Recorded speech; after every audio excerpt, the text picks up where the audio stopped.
Pangong lake एक ऐसी जगह जहां प्रकृति अपने पूरी सुंदरता के साथ उपस्थित होती है। नीले पानी, खूबसूरत विशाल पहाड़ियां, तेज हवा और एक बेहद शांत वातावरण, ये मिलकर एक ऐसा एक्सपीरियंस क्रिएट करता है जो आपसे कभी ना भुलाया जाएगा। जब सूरज की रोशनी लेक के पानी पे पड़ती है तो ये और भी ज्यादा सुंदर और मनमोहक बन जाता है। ये जगह आपको जीवन की भाग दौड़ से दूर एक शांत और सुकून वाली दुनिया में ले जाता है। तो आइए हम अपना सफर शुरू करते हैं ले से पैंगोंग तक का, और प्रकाश डालते हैं कुछ जरूरी बातों पे जो आपको ये सफर करते वक्त ध्यान में रखना चाहिए।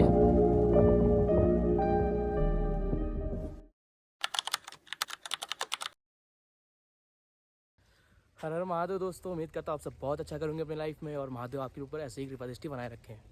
तो भाइयों, जैसा कि आपने पिछला व्लॉग देखा होगा तो आपको पता होगा कि कुछ ज़्यादा ही थक गए थे हम लोग, तो सो गए थे। और आज लद्दाख का सीरीज़ का ये व्लॉग पार्ट 2 स्टार्ट कर रहे हैं, जिसमें अभी हम लोग सुबह उठे हैं, रेडी हुए हैं और अभी ब्रेकफास्ट करेंगे अभी अपने होम स्टे में, और अभी बाइक रेंट करेंगे और पैंगोंग के लिए निकलेंगे। तो ये जो वीडियो रहने वाला है इसमें आपको पैंगोंग के बारे में सारी जानकारी मिलेगी कि कैसे रास्ते हैं, कैसे जाना है, क्या दिक्कतें आएंगी और आ सकती हैं, और क्या कितना एक्सपेंसिव होगा, कितना टाइम लगेगा, क्या रूट है, सारी जानकारी आपको इस वीडियो में मिलेगी पैंगोंग की, लेह सिटी से पैंगोंग तक। तो इस वीडियो में बने रहें, आपको सारी जानकारी मिलेगी। तब तक के लिए मैं अभी आगे दिखाता हूँ क्या क्या होता है। अभी ब्रेकफास्ट करेंगे फिर निकलेंगे। तो चलिए शुरू करते हैं।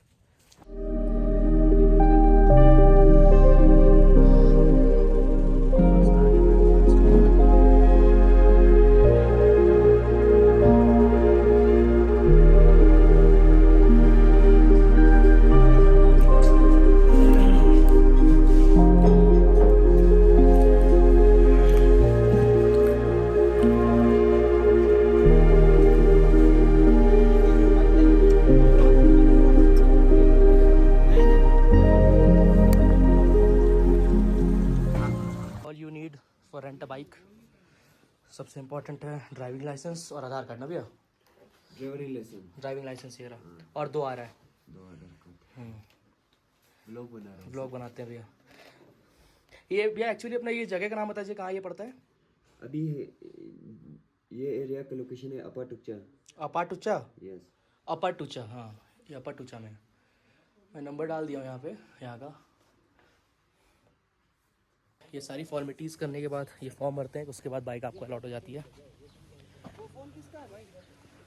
अभी हम लोग सारा रजिस्ट्रेशन वगैरह करा लिए हैं।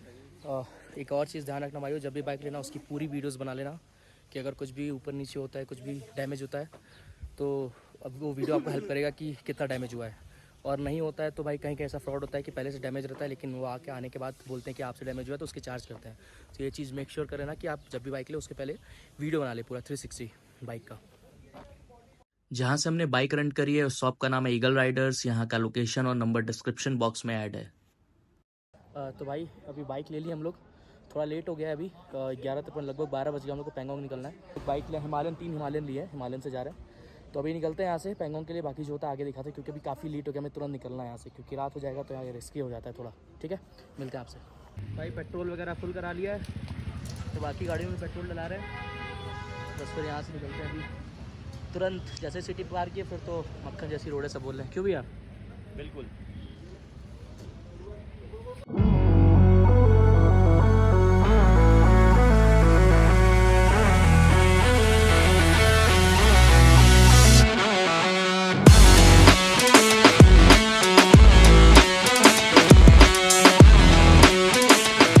बाइक रेंट करके बाइक में फ्यूल डलवा के निकल चुके हैं हम world most beautiful lake Pangong की तरफ। हमें निकलने में थोड़ा लेट हो गया, लेकिन कोई नहीं, बाइक अपने हाथ में है, वी मैनेज ऑल। ले सिटी हमने क्रॉस कर लिया है, तो क्राउड भी अब ना के बराबर है।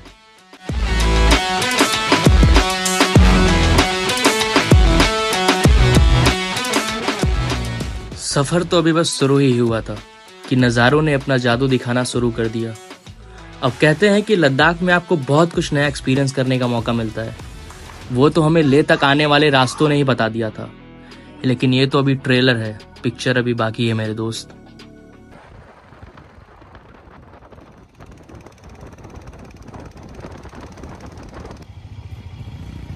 गाइस अब हम लोग कारू पहुंच गए हैं और इधर से अब हम अपना रूट लेंगे पेंगोंग लेक वाला, और इधर हम पेंगोंग रूट पे कंटिन्यू कर रहे हैं।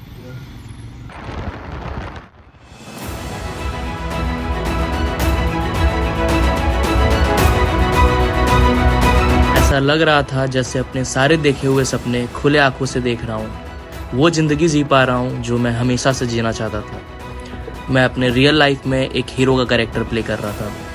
ये लंबी खूबसूरत सड़क, ये शानदार नज़ारे और इसमें बाइक चलाता हुआ मैं मानो कोई फिल्म ही हो। बैकग्राउंड में गाना भी चल रहा था, तू है हवाओं का झोंका मैं आग हूँ, तू रागधानी है मेरी मैं राग हूँ।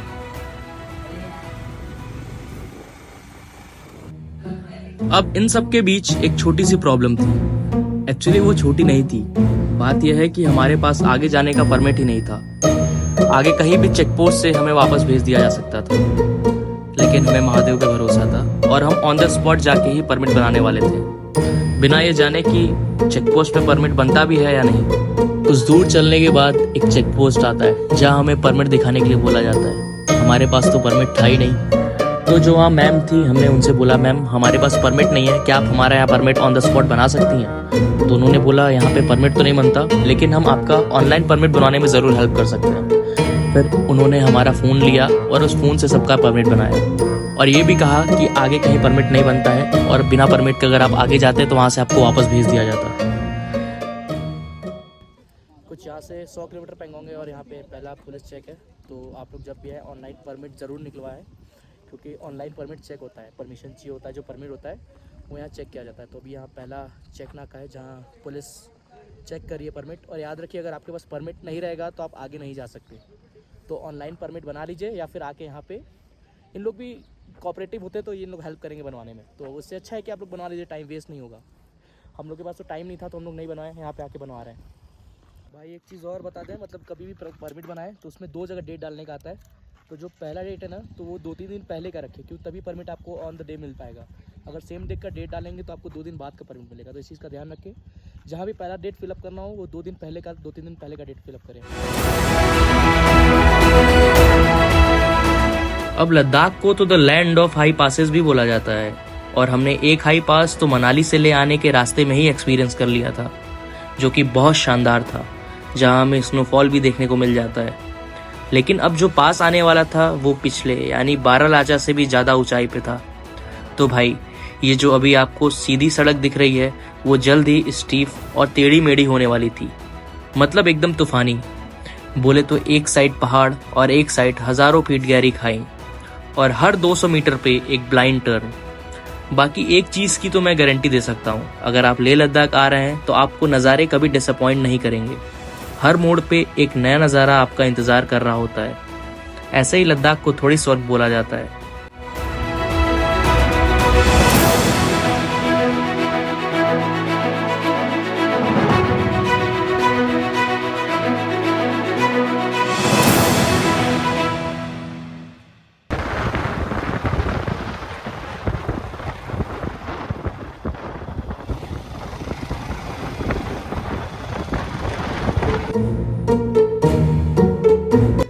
नहीं, एडिटिंग में कोई गलती नहीं हुई है। Just I wanted to let you guys know सब रियल साउंड एज वेल।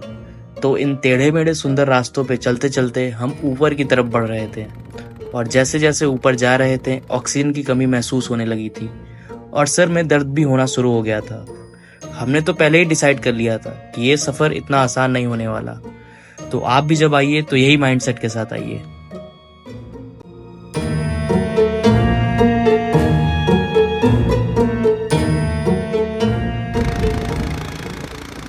अब बाइक वाले भाई ने बाइक द टाइम हमें 2 चीज़ों का ध्यान रखने को बोला था। पहला तो ये कि आप हमेशा क्लच पे हाथ मत रखना, क्योंकि ऊपर रास्ते स्टीफ होते हैं और इंजन पे प्रेशर आता है और इंजन सीज हो जाने का चांस होता है या फिर क्लच प्लेट जलने का। और दूसरा ये कि पिछले ब्रेक पे हमेशा पैर नहीं रखना, बिकॉज जो डिस्क प्लेट होता है वो हीट होता है और ब्रेक फेल हो जाने का डर रहता है। अब पहला पॉइंट तो नहीं, लेकिन हमने दूसरा जो पॉइंट था वो 2 बार एक्सपीरियंस करा, जो कि काफी डेंजरस है ऐसे रास्तों पर। तो अगर आप भी जा रहे हैं तो इन बातों का बहुत ध्यान रखें। फिर गाड़ी खड़ा करने के बाद जब डिस्प्ले ठंडी होती थी तो फिर से वो काम करना शुरू करता था। हमने अब तक काफी एल्टीट्यूड गेन कर लिया था और चांगला पास के करीब जा रहे थे, और जैसे जैसे करीब जा रहे थे नज़ारे फिर से चेंज होने लगे थे। जो सूखे पहाड़ थे वो बर्फ में ढकने लगे थे और हवा और भी ज़्यादा ठंडी होने लगी थी। रास्ते और भी ज़्यादा सुंदर और खतरनाक होने लगे थे।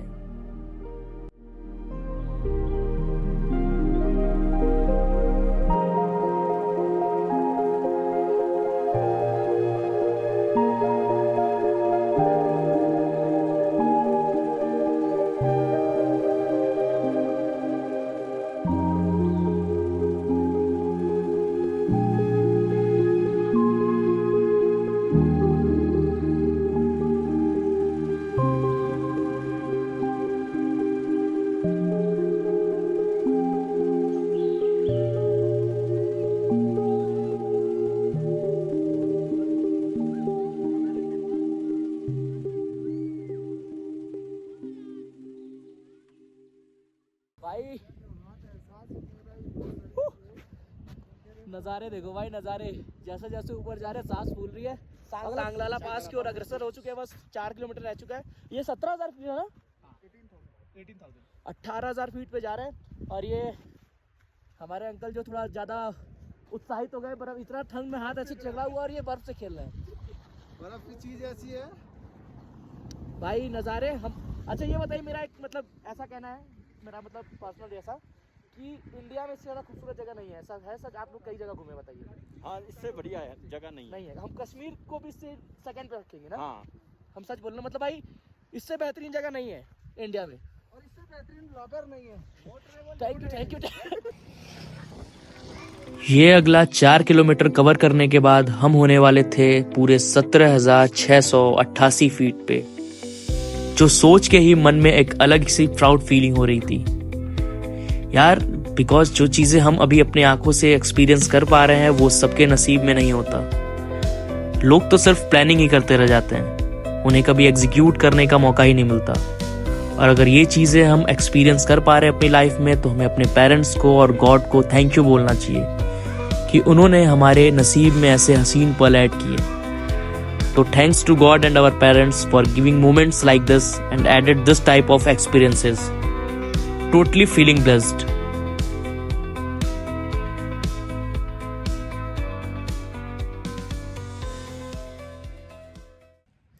Bye. At 17,688 feet. That's feeling proud, man. Bike से इतना ऊपर आना, चांगलाला पास भाई, मतलब इधर आर्मी एरिया तो उसको कवर करने के लिए मना किया, लेकिन भाई बस ओवरवेलमिंग मैन। ठंड इतनी है यहाँ पे, सांस लेने में प्रॉब्लम हो रही है, लेकिन ये बहुत अच्छा है भाई। अभी यहाँ पे ठंड है, यहाँ से नीचे उतर जाएंगे तो ठंड नहीं है। यहाँ से कुछ 60 किलोमीटर होगा पेंगोंग लेक, वहाँ जाएंगे। बाकी तुम यहाँ के नज़ारे देखो।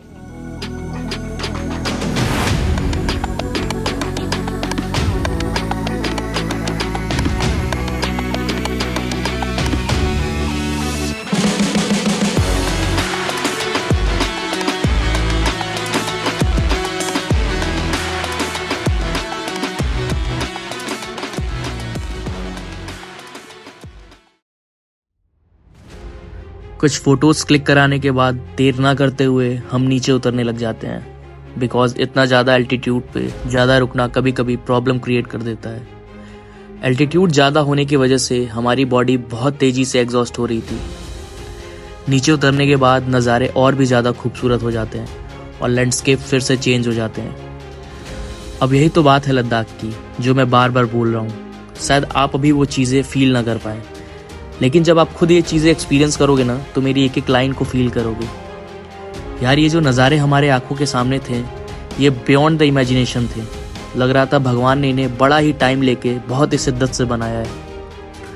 हर दूसरी मोड़ पे हमें ये फील हो रहा था कि ये हमारा सफ़र शुरू कहाँ से हुआ था और हम पहुँच कहाँ गए।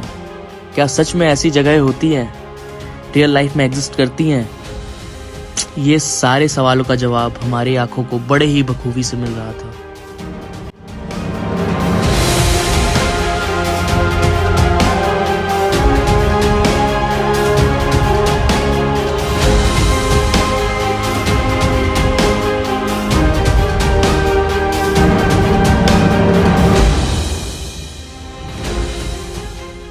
थोड़े टाइम के बाद हमें दिखता है पेंगोंग का पहला व्यू, जो कि हमारा जितना भी थकान था सब मिटा देता है और एक्साइटमेंट लेवल को फिर से फुल कर देता है।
मैं तो जब पहुंचा तो पहला जो 10 मिनट था वो तो मानो ऐसा था जैसे मुझे किसी ने हिप्नोटाइज कर लिया हो।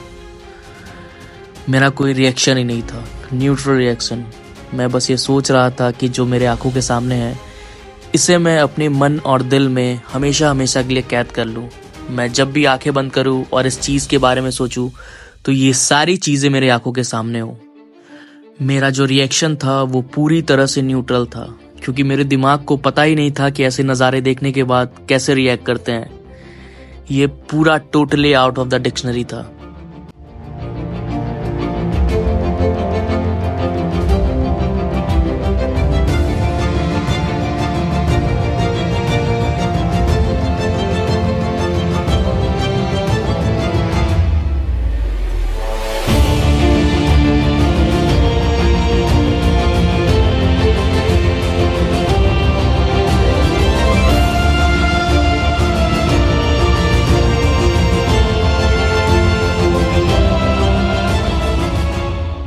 फिर हम थोड़ी मस्ती करते हैं,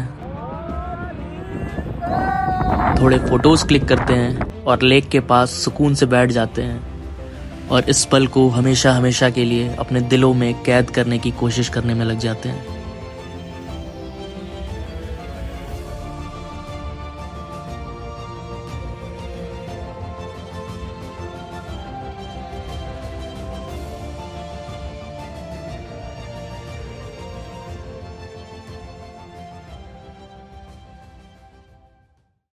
हेलो भाई, तो कल जहाँ तक मैंने वीडियो बनाया था आपने देखा था पेंगोंग के शाम को।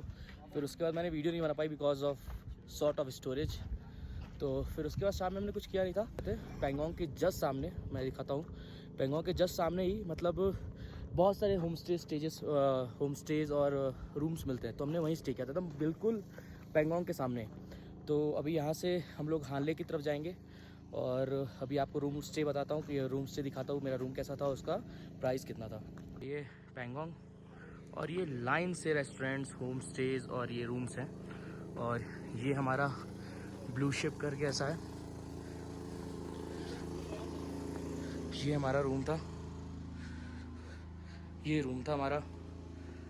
ये मैं सब थोड़ा है क्योंकि भाई हम लोग रुके हुए थे तो आज। और ये बाथरूम है और इसका ठीक सामने से व्यू इसका पेंगोंग का बहुत ही अच्छा व्यू आता है। ये देखो सामने पेंगोंग, बहुत ही अच्छा रूम था भाई। मतलब वाईफाई सब मिल जाएगा यहाँ पे आपको, फूड वगैरह सब चीज़ मिल जाएगी। रूम जो थे हम लोग को पड़ा है 1000 रुपये में। तो भाई ऐसी जगहों पे 1000 रुपये में रूम मिलना बहुत मुश्किल होता है, लेकिन अगर आप करोगे तो मिल जाएगा रूम। तो अगर आप पेंगोंग आते हैं तो आपको एक दिन यहाँ स्टे करना पड़ेगा, क्योंकि रास्ते आप रात में कवर नहीं कर सकते। तो अभी हम लोग यहाँ से डायरेक्ट हानले की ओर जा रहे हैं। बाकी आपको दिखाते हैं हानले भी। पेंगोंग के बारे में जो भी छूटता है मैं आगे बताऊंगा आपको, क्योंकि अभी लेट हो रहा है और मैं सॉरी चाहता हूँ क्योंकि मेरा स्टोरेज फुल हो गया था तो मैं रात में वीडियो नहीं बना पाया। तो ठीक है, ये ब्लॉग काफ़ी लंबा हो चुका है तो इसे यहीं ख़त्म करते हैं। बाकी जो यहाँ तक देख रहे हैं उनको बहुत बहुत धन्यवाद। और चैनल को सब्सक्राइब नहीं किया तो ज़रूर कर लें, लाइव वीडियो को लाइक कर लें। बाकी मिलते हैं ऐसे किसी अच्छे ब्लॉग में, तब तक के लिए हर हर महादेव। है।